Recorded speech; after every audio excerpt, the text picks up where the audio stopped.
Dado a complexidade do contexto que estamos vivendo hoje, quais são as supercompetências que um gestor precisa ter para performar bem junto à sua equipe? Vem comigo na reflexão de hoje.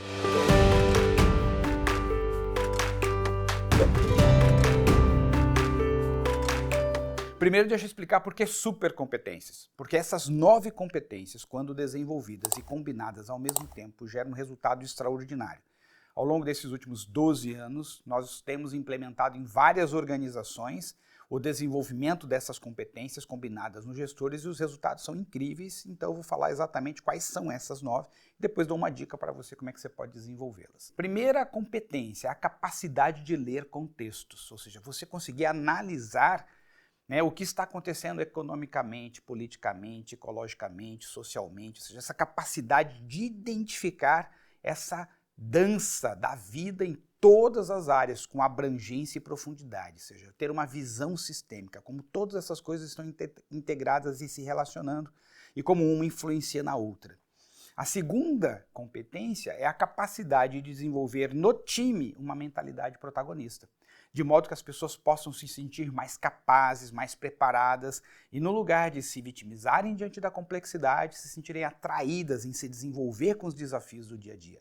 Isso é uma nuance, é uma coisa fundamental. Daqui uns dias eu vou até gravar um vídeo somente sobre isso. A terceira competência é a condição de utilizar os recursos que estão disponíveis da forma mais inteligente possível para conseguir obter bons resultados na organização, ou seja, seguir a direção estratégica da companhia. Nem sempre nós temos os recursos que gostaríamos. Às vezes o gestor gostaria de ter mais orçamento, gostaria de ter mais pessoas na equipe, ter um equipamento melhor, ter uma matéria-prima de mais qualidade, mas a verdade é que a gente tem que lidar com o que a gente tem. Fazer o melhor que a gente pode com os recursos que estão disponíveis nesse momento. Ter um pensamento estratégico, que é a capacidade de utilizar os recursos disponíveis para conseguir fazer com que a direção estratégica da companhia aconteça, é algo fundamental. A quarta competência é a condição de criar um ambiente em que as pessoas possam interagir de uma forma colaborativa. Ou seja, é muito importante a gente compreender o seguinte, um sistema não tem o seu resultado vindo das partes que o compõem. Por exemplo, se você tiver um time com várias estrelas jogando junto, não significa que eles vão jogar bem. Porque o grande lance de um sistema, de um time, é a qualidade das relações entre os elementos que o compõem. Então, quanto melhor for as relações, as trocas, a colaboração entre os elementos, melhor vai ser a performance do time. Então, saber criar um ambiente em que as pessoas se sintam à vontade de colaborar é algo essencial e fundamental. A quinta competência é a condição de você utilizar o seu tempo como gestor e o tempo da sua equipe da melhor forma possível. Ou seja, todo mundo colocando a atenção naquilo que é prioridade. E veja, isso é uma arte que tem que ser praticada todos os dias. Saber colocar a atenção, a energia das pessoas no lugar certo. A sexta competência é que durante o processo que você vai implementando e ajustando na sua organização, melhorias precisam ser feitas. Você descobre, aqui a gente consegue fazer um pouco mais rápido, aqui a gente consegue diminuir o custo, aqui a gente consegue melhorar a qualidade. Então, é um olhar contínuo para percebendo onde a gente pode ir incrementando todos os processos, melhorando o resultado da organização. A sétima competência é a condição de você colocar as pessoas certas nos lugares certos. O que significa isso? Quando você vai contratar alguém, você traz aquela pessoa que vai combinar com a cultura da organização, que ama realizar as atividades que ela vai ficar responsável, que já tenha competências necessárias, ou pelo menos as básicas para realizar bem aquelas atividades, assim a pessoa pode florescer. Então, trazer a pessoa certa para o lugar certo e mais, ficar sempre atento, porque a gente vai mudando ao longo da vida. Às vezes uma pessoa que fazia maravilhosamente bem uma coisa, se cansa, aquilo fica entediante para ela. A hora de ajudar a pessoa a se deslocar para novas atividades onde ela possa continuar florescendo. Portanto, essa condição de verificar, estamos com as pessoas certas nos lugares certos continuamente. A oitava competência é a condição de criar um ambiente para que as pessoas possam se desenvolver, né? Por que isso é importante, Gilberto? Porque veja, não sei você, mas se eu olho para o Gilberto de 10 anos atrás, eu percebo que houve uma grande evolução no conhecimento, nas capacidades, nas habilidades, na forma de pensar, um amadurecimento. Isso significa o quê? Que uma pessoa pode evoluir, pode se desenvolver, pode se tornar mais preparada do que era antes. Portanto, quando olharmos para as pessoas que compõem a organização, mais do que olhar para o que elas são hoje, precisamos ver o seguinte, qual o potencial que elas carregam E a nossa condição de criar um ambiente para que esse potencial se transforme em ato, ou seja, para que elas possam expressar a sua potência da melhor forma possível.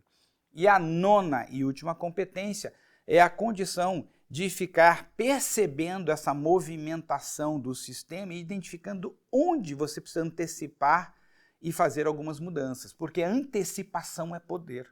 A capacidade de você se antecipar. Por exemplo, o melhor momento para você trocar o seu telhado é num dia de sol, não é no dia da chuva, no meio da tempestade. Então é importante você perceber, bom, aqui parece que já vamos ter uma goteirinha, então é melhor já mexer nisso enquanto ainda é pequeno. Então essa condição de estar sentindo o sistema e fazendo os ajustes é fundamental. Só Gilberto, como é que vocês chegaram aí nessas 9 supercompetências? A gente vai começando a perceber com o tempo, de tanto ver aqueles gestores que conseguem performar melhor, quais são as competências que eles possuem, e com base nisso você vai notando, toda vez que alguém tem esse conjunto de competências, o resultado é extraordinário. E você começa a aprender que isso aí é a grande fórmula para as coisas agirem bem. Foi assim que a gente criou, por exemplo, a formação em gestão contemporânea. Nós chegamos a estudar profundamente durante anos quais eram as competências que faziam a maior diferença e criamos um processo para desenvolver isso nas pessoas. Mas você pode desenvolver cada uma dessas competências lendo livros, fazendo cursos específicos sobre elas.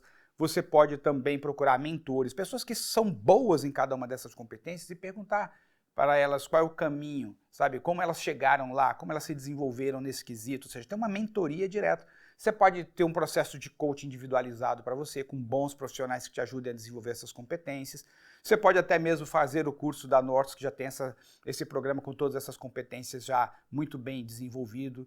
Tudo isso são formas que você tem. Agora, o mais importante é você perceber o seguinte, bom, deixa eu analisar. Dessas 9 competências que foram apresentadas aqui, qual dessas eu já tenho e está num nível legal, e qual dessas eu tenho oportunidade de melhorar.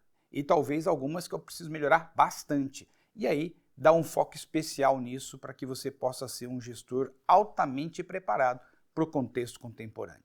Quarta-feira que vem, te espero aqui com uma nova reflexão. Grande abraço e até lá. Tchau, tchau.